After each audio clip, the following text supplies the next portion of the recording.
Who doesn't love a swan painting? I'm Kim Norman. Welcome to Kim's Art Room. In this case, I really am concentrating on the ripples in the water and the reflections in the water. I've always found water to be a challenge, and gouache is sort of new for me.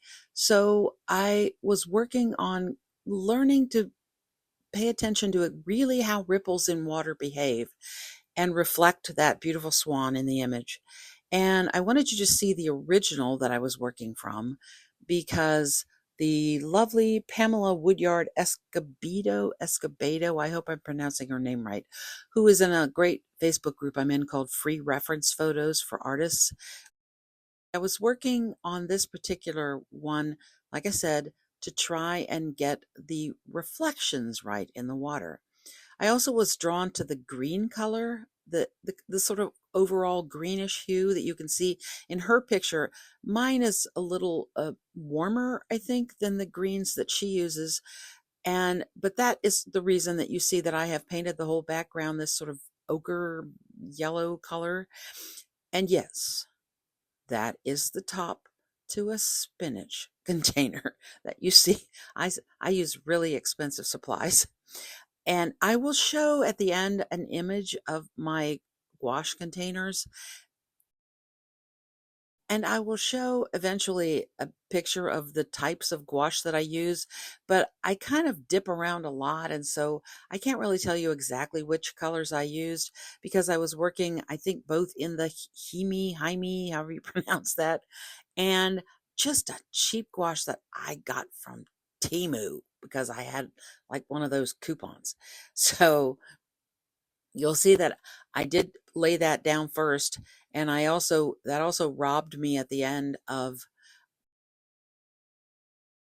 pulling, that satisfying time when we pull up the tape and you see the beautiful white edge, because I stupidly put the yellow all the way out to the edge before I remembered to tape it off. So at the end, there's no tape pull up because once I did pull the tape up, then I went ahead and painted a white border around it, which is such a backwards way to do it. But anyway, that's what I did.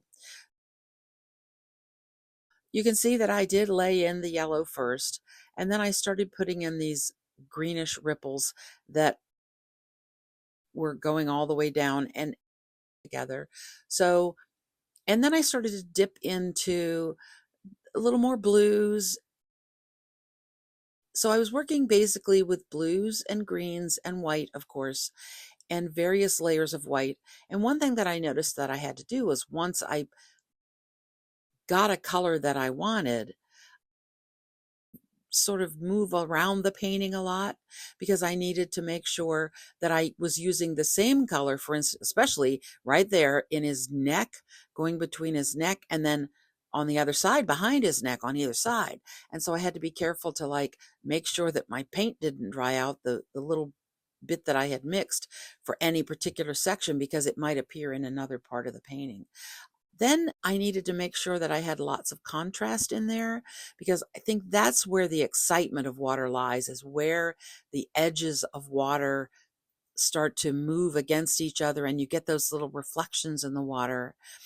And then as I started to go through those sort of circular ripples around the front of the swan, I had a lot of fun with that because I love doing that sort of wiggly movement of the hand, deliberately putting a little waver in there. And I enjoyed that part a lot. But eventually you may notice as the few times that you see it, and of course I'm doing it sideways now because I found it easier to sort of not drag my hand across the wet paint. But if you see it turned the other way, to me, once I got done, the ripples didn't the roundish ripples across the front of his chest, or I don't know, is it male or female? It kind of looked like he was sinking in the water. I just felt like I didn't get the angles of the ripples right. And so I started eventually toward the end, I corrected that. So you never get to see me do that because that was at the very, very end after the whole thing was done, like a week or two later. Again, contrast is important. So along the line where he's sitting in the water, you need that contrast. And again, it may look odd that this is yellow swan sitting there, but I'm of course going to do the swan last because we usually work from dark to light in gouache because the lighter colors are more opaque. And now you see that I'm working on its neck, and I know that looks like an oddly dark color for his neck and doesn't look like it's going to come to life at all. But you can see even in her original painting, in her original photograph, that it's really quite dark in the neck in relation to the white of the back. And so I wanted to start with the darker colors first and then get going. And the other thing that I noticed about it is I kept thinking, wait, did I get the proportions wrong? Because it seems like the head and the neck are big for the body. But of course, you can see the tail. We can really see almost all of this swan's tail. So that means that its bottom is turned a little more toward us. So the whole body is a little foreshortened. And then the neck, because it's turned sideways, you're seeing the whole full size of the head. Now I go in and I'm just adding again a lot of contrast. And of course, I wanted a lot of dark down there below him so that when I go in and start painting the white ripples in the water, that they will stand out nicely against those dark tones of the ripples in the water. I love details are really fun for me. And eventually you'll see that I go in even with a gel pen, and I will lay in an image so you can see exactly what type of gel pen that I use, as well as the darker pen that I use around the real tiny details toward the end. And now this was one of my favorite parts was, I always like details. And in fact, I'm so impatient. And you can see I make a little mess there. The neck is not quite in, it's a little bump sticking out, but I go back in there and later and correct it. And then when I'm doing these ripples, I'm paying attention to looking at exactly how that ripple or that reflection lies on the water. I'm not thinking I'm painting a swan. I'm just thinking of painting the shape that I see on the image. And this was fun. I really enjoyed going in and doing the reflections, the little detailed reflections in the water, because to me, that's when the image really starts to come to life, is once I go in and I struggled kind of around his eyes and the top of his head.